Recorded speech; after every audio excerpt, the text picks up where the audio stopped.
Minha vida está toda bloqueada. A única coisa que eu tenho certeza, eu tô com mais coragem de lutar do que quando eu saí.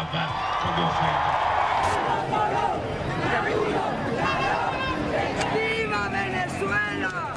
¡Fuera Maduro!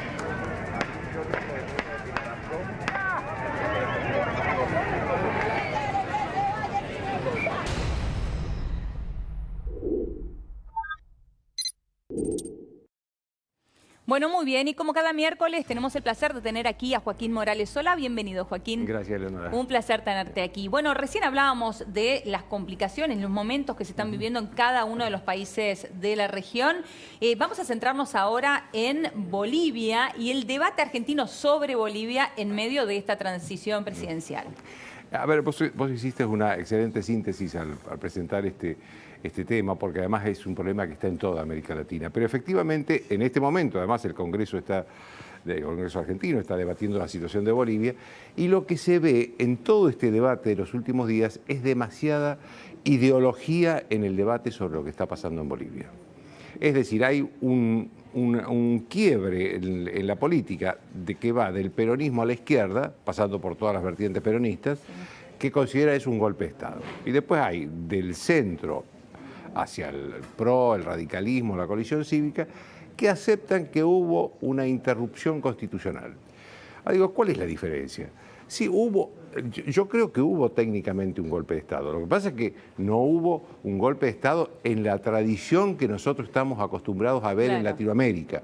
Esto es tanques en la calle, fusiles, soldados en la calle, en el Palacio de Gobierno, y un general que se hace cargo del gobierno y se queda. Claro. Esto era lo que pasaba en los años 70, lo que felizmente empezó a desaparecer en los años 80, cuando llegó Alfonsín al gobierno argentino, que fue uno de los primeros, el primero que empezó, el primer país que se democratizó. Y después se sucedieron todos los otros gobiernos democráticos.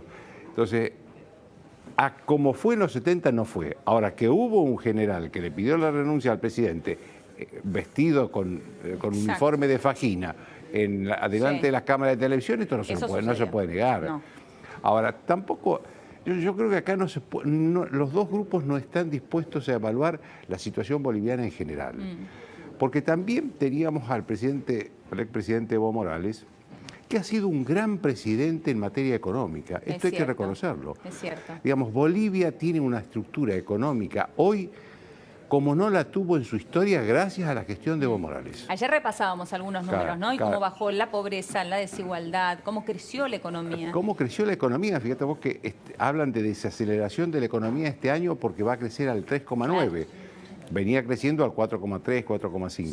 Baja al 3,9. ¿Qué otro país de América Latina está creciendo al 3,9? Ninguno. Ninguno. Digamos, ahora, eso no le da derecho a quedarse para siempre. Eso no le da derecho a modificar la Constitución, a violarla después a la Constitución, a convocar un plebiscito y perderlo, y no obstante hacerse valer por el Tribunal Constitucional lo que había perdido en el plebiscito. Eso no le da derecho a eso. Es un gran presidente que tal vez, si hubiera respetado la Constitución, hubiéramos tenido un Evo Morales por mucho tiempo. Esta situación a la que se llegó en Bolivia es una larga historia que hay que poner en la balanza el éxito económico de Evo Morales por un lado y las violaciones a la legalidad y a la legalidad democrática por otro. Entonces, las dos cosas están ahí. Y se llegó a esto que lamentablemente nos hace retroceder a Bolivia a su época de inestabilidad. Bolivia vivió décadas, pero muchas décadas, donde solamente algún gobierno militar tenía estabilidad. Después todos los gobiernos civiles duraban muy poco. Digamos, y yo digo, ¿por qué la política argentina no puede encontrar un punto en común, de equilibrio? Común, sí. Acá hubo una malversación de los valores democráticos y de las instituciones ahí no democráticas tendría de Bolivia. Que existir una grieta. Claro. En eso tendría que haber un consenso, ¿no? Y no es aceptable en América Latina que un general le pida la renuncia a un presidente elegido democráticamente no es aceptable. Estas dos cosas deberían ser motivo de consenso. Es cierto. Ahora, es tan ideologizado, fíjate vos, que no se habla de Chile. En Chile hay un clima destituyente. No hay un general que le pide la renuncia a Piñera, pero el vandalismo que está sucediendo en Santiago de Chile tiene como eslogan la renuncia de Piñera. Exacto. Y nadie habla de que se intenta destituir a Piñera. ¿Por qué? Porque Piñera es de la centro derecha, no pertenece al club ideológico. Entonces creo que, digamos, acá es muy cuestionable que la política argentina no tenga valores claros instalados permanentemente.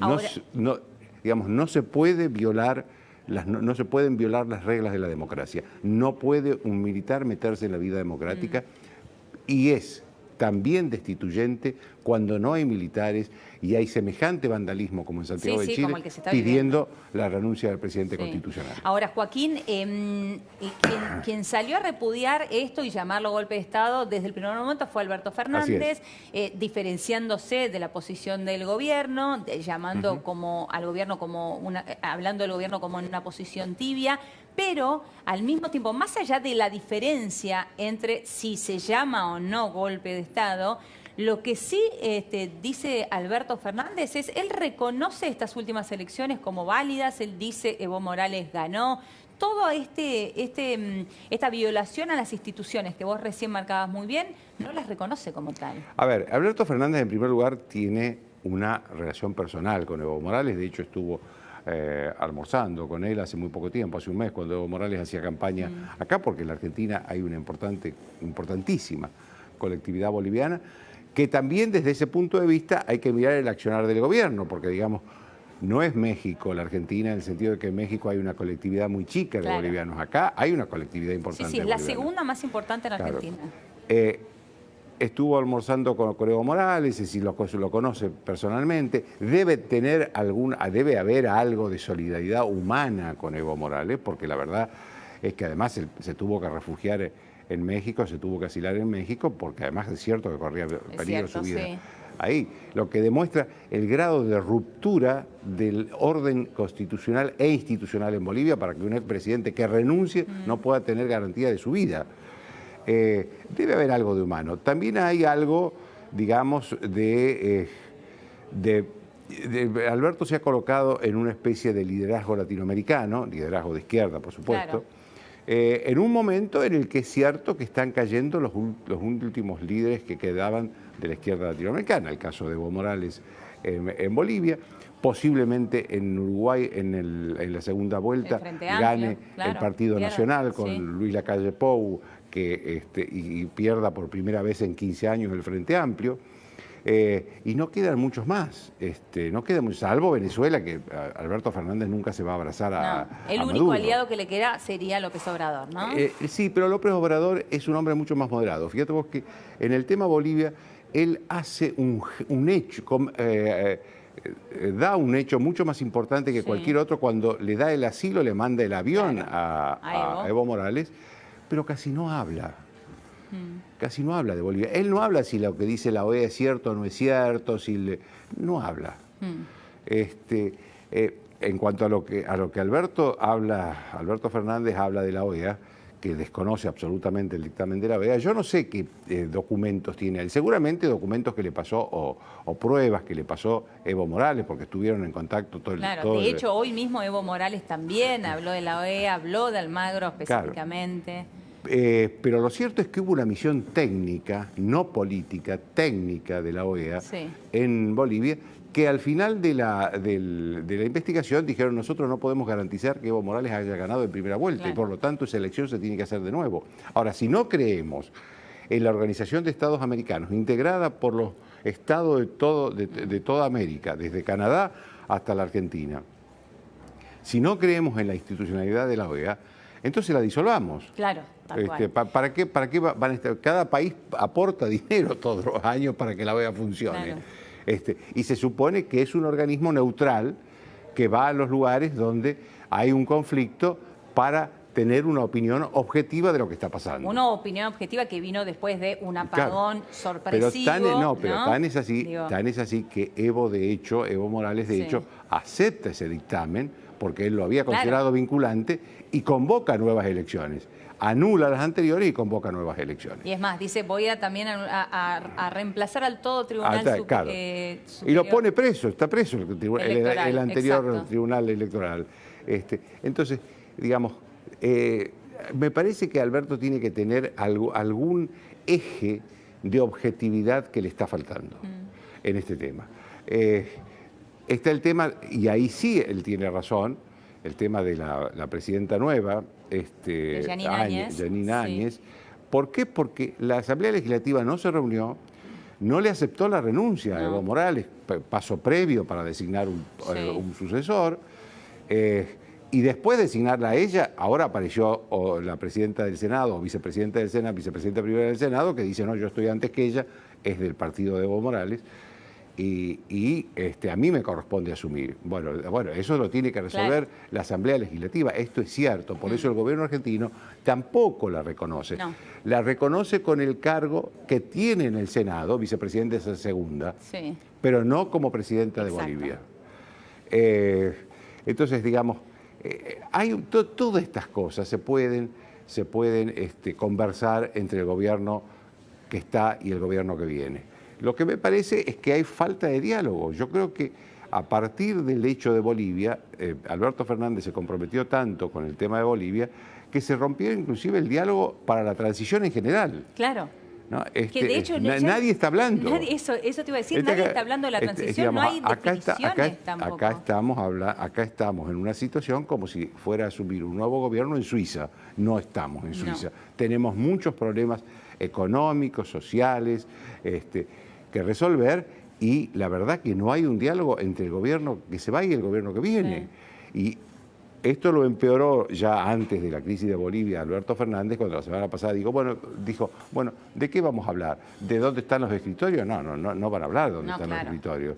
Tienen que hablar de cómo está la situación económica, qué políticas está aplicando el gobierno, qué políticas se pueden continuar, qué políticas se pueden mejorar. ¿Qué pasa con todos los vencimientos que hay a partir de diciembre? De diciembre, ¿no? ¿Cuál es el punto de negociación con el Fondo Monetario?